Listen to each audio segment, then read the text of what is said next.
നടിയെ ആക്രമിച്ച കേസിലെ വിചാരണ അവസാന ഘട്ടത്തിൽ എത്തി നിൽക്കുകയാണ്. കേസിൽ കോടതി ഉന്നയിച്ച ചോദ്യങ്ങൾക്ക് പ്രോസിക്യൂഷൻ മറുപടി നൽകും. വിചാരണ നടപടികൾ ഇന്ന് പൂർത്തിയാക്കാൻ കഴിഞ്ഞാൽ വിധി പ്രസ്താവത്തിനുള്ള തീയതി ഇന്ന് തന്നെ കോടതി തീരുമാനിക്കാനാണ് സാധ്യത. കേസിൽ കൂടുതൽ വ്യക്തത ആവശ്യമെങ്കിൽ കേസ് മറ്റൊരു ദിവസത്തേക്ക് മാറ്റാനുള്ള സാധ്യതയും നമ്മുടെ മുന്നിലുണ്ട്. ബിനിൽ വിവരങ്ങളുമായി. ബിനിൽ, കേരളത്തെ ഞെട്ടിച്ച സംഭവമായിരുന്നു. കേരളം വലിയ തോതിൽ ചർച്ച ചെയ്ത സംഭവമായിരുന്നു. സിനിമാ മേഖലയിൽ ഉൾപ്പെടെ വലിയ വിവാദങ്ങളുണ്ടായ സംഭവമായിരുന്നു. നിയമ നടപടികൾ ഇപ്പോൾ അന്തിമഘട്ടത്തിലേക്ക് എത്തി നിൽക്കുകയാണല്ലോ. കോടതി ഉന്നയിച്ച ചോദ്യങ്ങൾക്ക് പ്രോസിക്യൂഷൻ ഇന്ന് മറുപടി നൽകുകയാണെങ്കിൽ വിധി എന്നുണ്ടാകും എന്ന് എപ്പോൾ വ്യക്തമാകും? ബിനിൽ,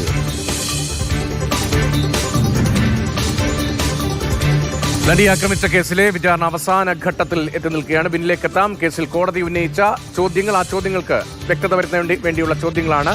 പ്രോസിക്യൂഷൻ മറുപടി നൽകുക എന്ന സാങ്കേതികമായ നടപടിക്രമം കൂടി പൂർത്തീകരിക്കാൻ ഉണ്ട്.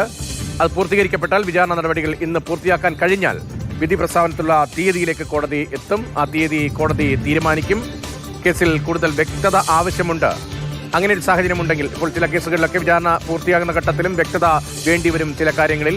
അങ്ങനെ കൂടുതൽ വ്യക്തത ആവശ്യമാണെങ്കിൽ മാത്രമായിരിക്കും കേസ് മറ്റൊരു ദിവസത്തേക്ക് മാറ്റി വയ്ക്കുക.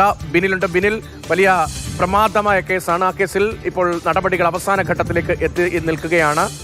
ഇന്നിനി കോടതിയിൽ നടക്കാൻ പോകുന്നത് എന്താണ്?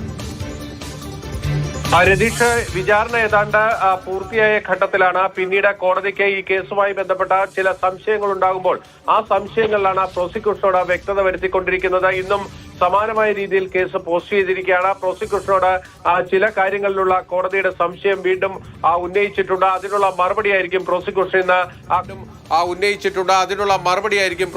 ഇന്ന് കോടതിയിൽ നൽകുക. എല്ലാത്തിനും രേഖാമൂലമുള്ള മറുപടിയാണ് പ്രോസിക്യൂഷൻ നൽകിക്കൊണ്ടിരിക്കുന്നത്. ആ മറുപടികൾ പരിശോധിച്ച ശേഷമാണ് കൂടുതൽ വ്യക്തത വേണമെങ്കിൽ കോടതി അതിലേക്ക് കടക്കുക. എന്തായാലും ഇന്ന് കൂടുതൽ വ്യക്തത ആവശ്യമില്ലാത്തൊരു ഘട്ടം വരികയാണ് എങ്കിൽ കോടതി ഇതിന്റെ വിധി പ്രസ്താവം നടത്താൻ കഴിയുമെന്ന രീതിയിൽ കോടതി ഒരു തീയതി പ്രഖ്യാപിക്കാനുള്ള സാധ്യതയുണ്ട്.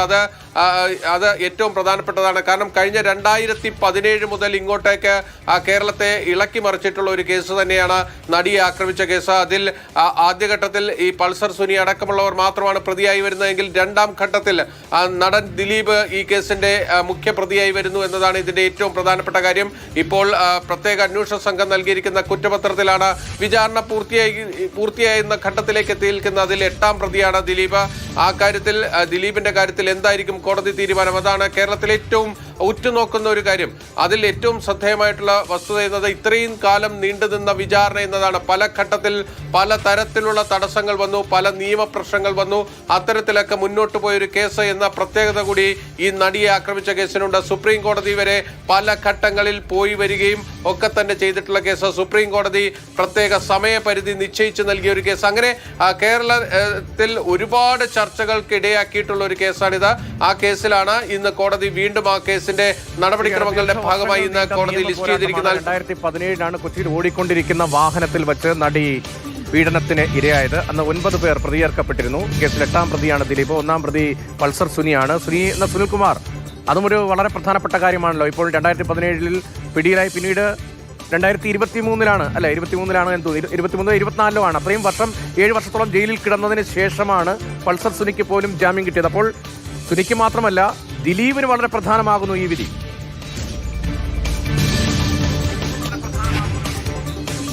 തീർച്ചയായും ഈ കേസിലെ അന്തിമ തീരുമാനം ഏറ്റവും കൂടുതൽ ബാധിക്കുക അത് ദിലീപിനെ തന്നെയായിരിക്കും. അതുകൊണ്ട് തന്നെ ദിലീപ് ഈ കേസിൽ എന്തായിരിക്കും ഇനി കോടതിയുടെ തീരുമാനം എന്നതാണ് ദിലീപിന്റെ ഭാവിയിൽ പോലും ഏറ്റവും പ്രധാനപ്പെട്ട കാര്യം. എന്തായാലും ആ കേസിൽ അന്തിമ തീർപ്പിലേക്ക് കോടതി എത്തുന്നു എന്നത് ഏറ്റവും പ്രധാനപ്പെട്ട ഒരു കാര്യമാണ്. ഇനി എത്ര ദിവസത്തിനകം അതിന്റെ ഒരു അന്തിമ തീരുമാനം, അതായത് വിധിയിലേക്ക് കോടതി പോകും എന്നതാണ് ഏവരും ഉറ്റുനോക്കുന്നത്. എന്തായാലും ഇന്ന് കേസ് കോടതി പരിഗണിക്കാൻ പോകുന്നു. ആ കേസ് കോടതി പരിഗണിച്ച് കഴിയുമ്പോൾ പ്രോസിക്യൂഷന് കൂടുതൽ വ്യക്തതകൾക്ക് സമയം അനുവദിച്ചിട്ടുണ്ട്. ആ വ്യക്തതകൾ കേട്ട ശേഷം കോടതിക്ക് ഇനി മുന്നോട്ട് പോകണം, അതായത് വിധി പ്രസ്താവത്തിലേക്ക് പോകാനാണ് കോടതി തീരുമാനിക്കുന്നതെങ്കിൽ എറണാകുളം സെഷൻസ് കോടതി അതിനുള്ളൊരു തീയതി തീരുമാനിക്കാനുള്ള സാധ്യതയുണ്ട്. അങ്ങനെയെങ്കിൽ അടുത്ത ദിവസങ്ങളിൽ തന്നെ വിധി ഉണ്ടാകാനുള്ള സാധ്യതയുണ്ടോ? ഇന്നിപ്പോൾ നവംബർ 25 ആയല്ലോ തീയതി. ഈ മാസം ഉണ്ടാകുമോ അതോ ഒരു അല്പം സാധാരണ നിലയിൽ അത്തരം നടപടിക്രമം എങ്ങനെയാണ്? ഇത്തരം വിചാരണ പൂർത്തീകരിച്ച് അന്തിമഘട്ടത്തിലേക്ക് എത്തിയാൽ പിന്നീട് വിധി പ്രസ്താവം, അതിന് എത്ര സമയമാണ് സാധാരണ നിലയിൽ ഈ കോടതി നടപടികൾ കൈകാര്യം ചെയ്യുമ്പോൾ നമ്മൾ മനസ്സിലാക്കേണ്ടത്?